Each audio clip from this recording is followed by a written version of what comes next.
Hello everyone, I hope you're all doing well. In this video, we want to look at the Salah on the day of Friday. We want to see what the Quran tells us about it. And we want to basically listen to the Quran and learn from it as usual. Before further ado, let's take a look at verse number 9 of chapter 62. I'm pretty sure a lot of you know about this verse. It says, "O you who have believed," I'm not going to read the Arabic, I'm going to read the translation. "O you who have believed," it says, when it is called for Salah on the day of Jum'ah, on Friday. So as you can see, it says when, and that is the translation for the word idha. Idha in Arabic means when. So when or whenever. So either case, it's the same meaning. I just want you to know when or whenever. So basically it's saying on Fridays, on Yawm al-Jum'ah, on Friday. And I know some of you have messaged me or commented that how do you know this is Friday? How do you know this is not a day where another day maybe when people gather? So I'm going to answer that. So please stay with me. By the end of this video, you're going to have the answer to that question.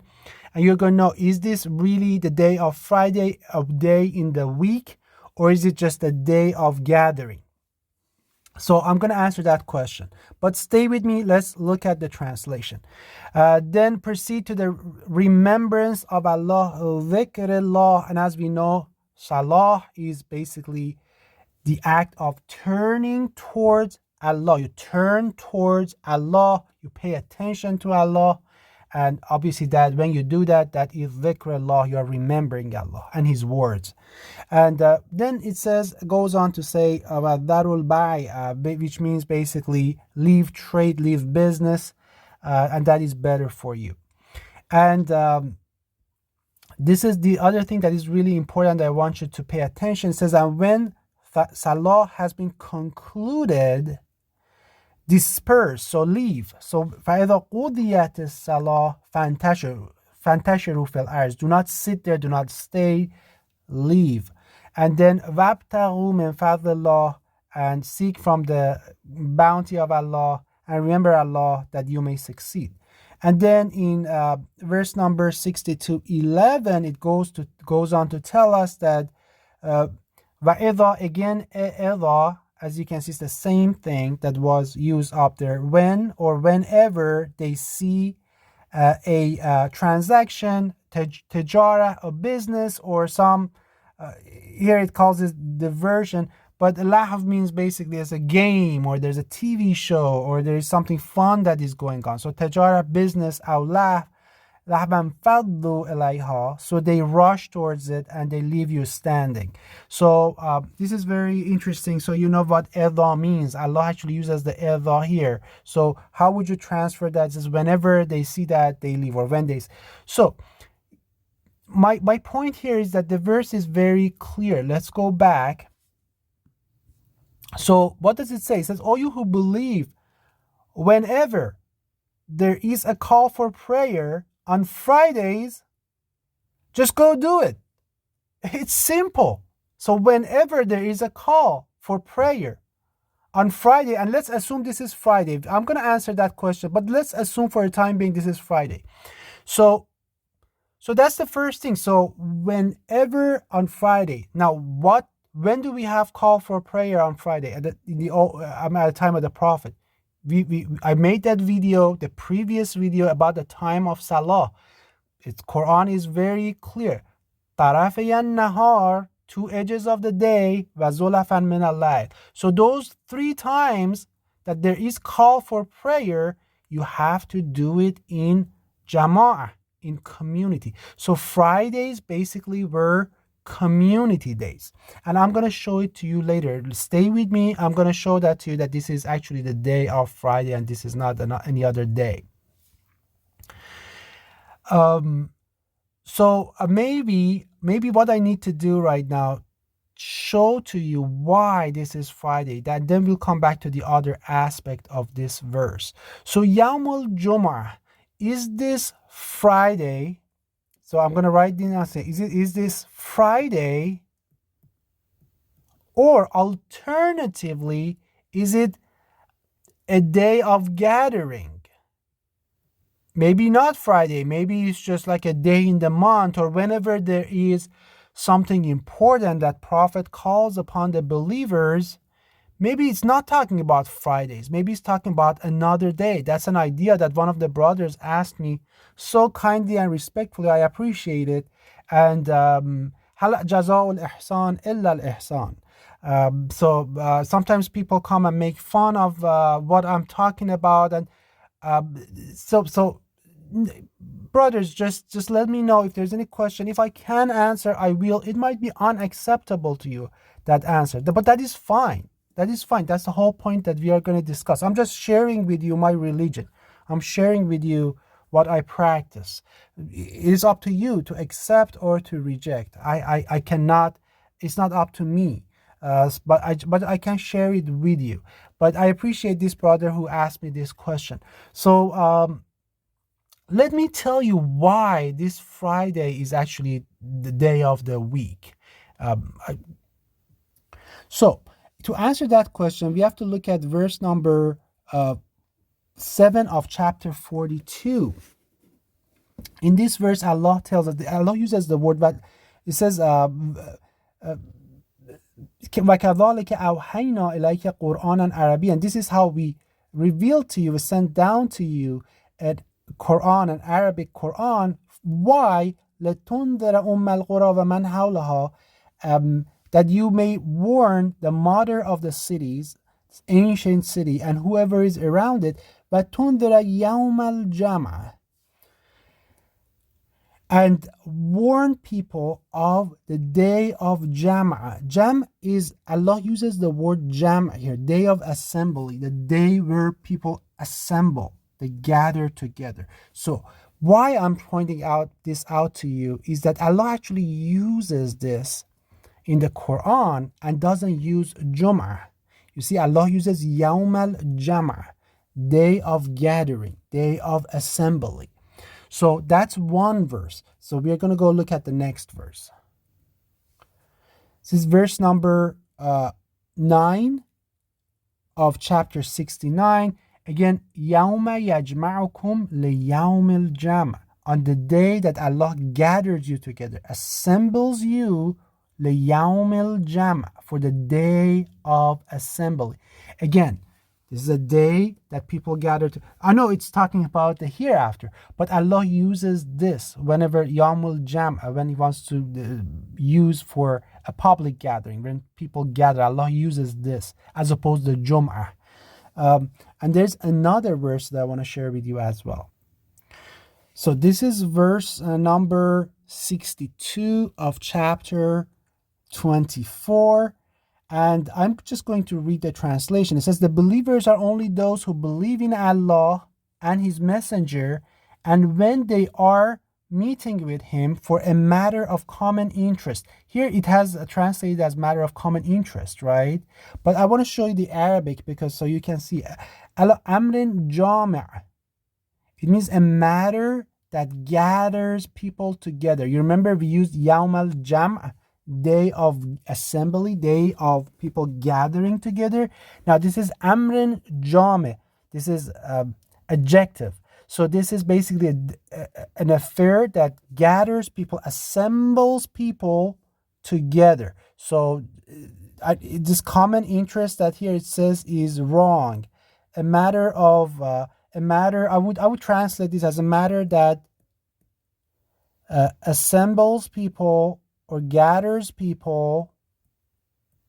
I'm writing it for you together. So please excuse my horrible handwriting, but Amrin Jami'. Then what does it say after that? It says they do not depart until they have asked His permission. And then it says, indeed, those who ask your permission, those are the ones who believe in Allah and His Messenger. So remember, in the previous verse, what did it say? It said actually leave. Right after prayer, leave. Don't even stand there. Leave. Go to your business. Go to your work. Whereas here, it's the opposite. So if it was a day of gathering, as some brothers have mentioned to me, they would not be allowed to leave. Allah would ask, Allah in the Quran, Allah asks them to stay and only leave after they have asked for permission, because that is an amrun jami'. So Allah gives us 3 reasons why this is not a yomul jam'ah, or a day of gathering, or a day of assembly, like the way some of the brothers were mentioning, like calling upon an assembly. That is not. If that was the case, first of all, they would not be able to leave. And in that verse it says leave, and we're going to go back and look at that verse again. And also, as I showed to you, Allah uses Yawm al-Jam'ah in the Quran for gathering of people, just so you know. And that is Yawm al-Jum'ah. So, that's why I believe this is Yawm al-Jum'ah. This is the Fridays, and this is, I think Quran is very clear on that. In addition to that, I want to mention that I have not seen any evidence whatsoever that the days of the week have changed. Not only the days of the week, but also the name of the months in Arabic. I have not seen any evidence. The reason is Satan could not change them. First of the days of the week are so common. It's not really only for the Muslims. It's just everyone uses them. And the other thing is that for the months, some of the brothers have mentioned that the months, they make sense. First of all, we have to use our reason and logic as well. They do make sense. The names make sense. And also when Akbar, the big devil, when he changed the calendar to lunar calendar, he messed everything up. There was no need for Akbar to reveal some hadith to his followers, to be documented by Bukhari and Muslim and Mushrik, to mislead the believers, because at that point the months are already also messed up. I mean, Rabi al-Awwal, first month of spring, is happening in summer, in winter. There is no reason for the devil, for Akbar, the big devil, to try to change the name of the months. And also the days of the week would have been extremely difficult to change. And Allah uses Sabt in the Quran and Yawm al-Jum'ah, and so I don't see any evidence that these days have changed. So that's my understanding. And then the other thing I wanted to mention, some brothers say, okay, in Friday it says فَإِذَا قُضِيَتِ الصَّلَاةُ فَانْتَشِرُوا, when the Salah is over, then leave. Whereas if it can only be possible at noon, right? So that's what I hear a lot. Some of the brothers say it can only be possible at noon. I want to beg to differ with you. When you are reading the Quran, don't think about the 8-to-5 jobs that nowadays exist in Europe and in America and in Australia or different countries in the world. You have to put yourself back in the time, at the context where the Quran was revealed. Quran was revealed 1400 years ago in Mecca, in the real Mecca, in the true Mecca, in Petra. It's in the desert over there, and it gets pretty hot at noon times. And even as of today, if you go to that area, and I'm not talking only about Petra, if you go to even Saudi Arabia, people at noon times, about 11:30 usually go home, and then they come back later when it cools down, and the shops usually stay open up until 7-8, a little bit later, because it's cooler. So usually people, as soon as it starts getting hot, they leave and then they come back. And actually Quran talks about that. Let me just show that to you. This is verse number 58 of chapter 24. As you can, I'm just going to read this to you. It says, "Oh, you who have believed, let those whom your right hand possesses, or you have contracts with them, and those who have not yet reached puberty among you." I'm not going to discuss the meaning of this. So if I'm not even going to talk to see if it's correct or not, just because that's not the point of this video. It says, ask permission of you. They have to ask permission of you at 3 times before the dawn prayer. And this is I want you to pay attention to here. When you put aside your clothing for rest is not there, but that's the person at noon. So what does the Arabic version say? When you take off your clothes at noontime. So I am pointing this out to you because you really have to read the Quran. And as I have mentioned hundreds of times, you have to meditate. You have to think about these verses. Allah has put every verse in this book. There's a reason for it. Every verse, there's a reason. There are verses that you might think, oh, what is it talking about? But there's a reason why it's there. It answers a question that you might not know yet. You might not even have that question yet. That question might pop up, might come to existence 100 years from now. But Allah has already, because Allah remembers, here's the past, present, and future. Everything that was, everything that is, and everything that will be. Allah is aware of it. Allah has heard it before. Allah knows it. Allah has seen it. Praise and glory be to His holy name. Don't you love Allah? You should. So everything is there. So because of that, He's answering those things, those questions that will come up later hereafter. So as you can see, at the time of the Prophet, people at noontime actually used to go home, and because it's hot, it's not California, it's not Europe, it's hot, it's desert over there. And people used to go home, and still they do that in the Middle East. I grew up in the Middle East, and that's what my dad used to do. So he used to come home at about 11:30, 12 all the time for lunch, and we would have lunch, and he would go back around like 2:30, 3. So now I was not really even I didn't grow up in a hot place, in a very hot place. But imagine those who grew up in the desert. Imagine they did not have air conditioning like we do. And the cities back then were very small. We are not talking about cars. Everything was within walking distance. The houses are very little. So people usually used to, not usually, I mean, it's in the Quran. You can see for sure that people used to go back to their houses. So there was no business to do at noontime. So please don't make that mistake. There was no business to do because people were going home. So the business actually used to happen at when?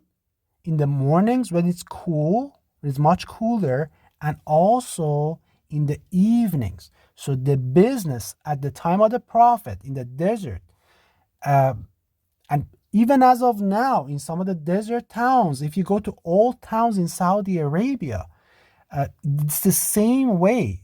I'm not talking about Riyadh and those big cities, but if you go to small cities, it's the exact same way. Business happens in the mornings and in the evenings because it's cooler. So I just want you to keep that in mind. Also remember, prayer times happen anywhere from 4:30 to 7, depending on where you are geographically. The same with the afternoons. Sometimes it starts at 4:30 in the evenings, 4:30 up until 5, 6:30. So that's what Allah is talking about. So you can actually Google the time of prayers in that geographical area in where Mecca is, and you're going to see. So especially when the prayer times comes forward, it really ends up in the business time. And then a lot of people, when you have to say your prayers at 4:35, that's when actually people are working in their shops and in those warmer areas. So my point is, there is no problem in terms of leaving business, or if there is TV shows, or if there's games or things like that. These things existed back then as well. And interestingly, none of them happened at noon, because at noontime back in the time you would have no shelter from the sun. It was always either in the mornings or in the evenings when it was cooler. So I really caution you that when you're reading the Quran, don't put yourself in the shoes of, don't think that the verses were revealed right now. The verses have a context, and the context is that time when they were revealed. Well, with that being said, I really don't have anything to add. I think I answered that question about Yawm al-Jum'ah. It is a day of the week, and as I mentioned, and I showed you the verses that in the Quran about other days, and we talked about the time. And so when we talk the verse, there's no noon prayer in the Quran. Noon prayer is an invention. It really is an invention that there is no noon prayer in the Quran. It's an invention of Akbar, of the big devil and his followers. They probably hated to have to say wake up and do prayers with all the other people in the mornings. They probably did not like that. It's difficult. You have to wake up. Imagine back then they didn't have heaters. They didn't have a lot of those things, so that you have to wake up and just and go say prayers with everyone else, or in the evening. So they invented that noon prayer, so they do it once and done, so they don't have to worry about it. But one last thing that I want to mention, and that is a piece of historical evidence that I want you to know, and that is Ali. Who was Ali? Ali was Prophet Muhammad's son-in-law. He also was his cousin, and he was present with the Prophet from the beginning. He was one of the major companions, and obviously, as you know, he was the fourth caliph, and he was killed. Now, I don't want to go back and tell you what year he was killed or any of that, because I don't know for sure. But one piece of evidence that has survived from historical evidence is that he was killed on a Friday. What day was he killed? On a Friday. And when was he killed? When he was trying to lead the Friday morning Salah in Jama'ah. So that's when he was killed. On a Friday morning, when he was trying to lead the Salah for the believers, he was killed. During the Salah, he was killed. So that is really important piece of evidence. There's no dispute about this, that it happened on Friday. It was during the morning, Friday morning Salah, and somebody killed him while he was prostrating. So, and this is why what I want you to consider. It was Friday morning, and they planned, obviously it was planned, it was an assassination. He was assassinated. Who assassinated him? I think it's quite obvious. There were two groups of Muslims back then. There was Umayyad and Muawiyah, and there was Ali. Muawiyah, that was the Syrian Muslims. So we had this civil war going on between the Syrian Muslims. This is the new version of Islam. This is the current Islam that is we call as Sunni Islam. This is basically the beginning of it. So this was one. The other one was the true Islam as it existed in Mecca and Medina. So Ali was here, obviously, and Ali was the Caliph elected, And Muawiyah was the rebel who rebelled against the elected caliph, and obviously he I don't want to go through the whole war thing, but what happened was that they plotted to kill Ali. You just have to read between. That's quite obvious who killed who. So they assassinated him. It happens right now to all around the world. Your enemies try to assassinate you. So they assassinated Ali. And they knew when to assassinate him because they knew that he would definitely, being a student, being a disciple of the Prophet, being a student of the Prophet, he would definitely lead the Friday morning prayer because it's the day of Jam'ah. And they killed him during that day in the morning. So that's a piece of evidence that tells you that every Fridays, even back then, that's how it was in the morning. So it was Jama'ah for all the believers. It's a community day. You get to see all the believers where you live. You get to see what problems they have. And then it's a great experience that on Fridays, it's just morning, evenings, you get to see each other. So peace and blessings to all of you. I hope you benefited from this Quranic conversation.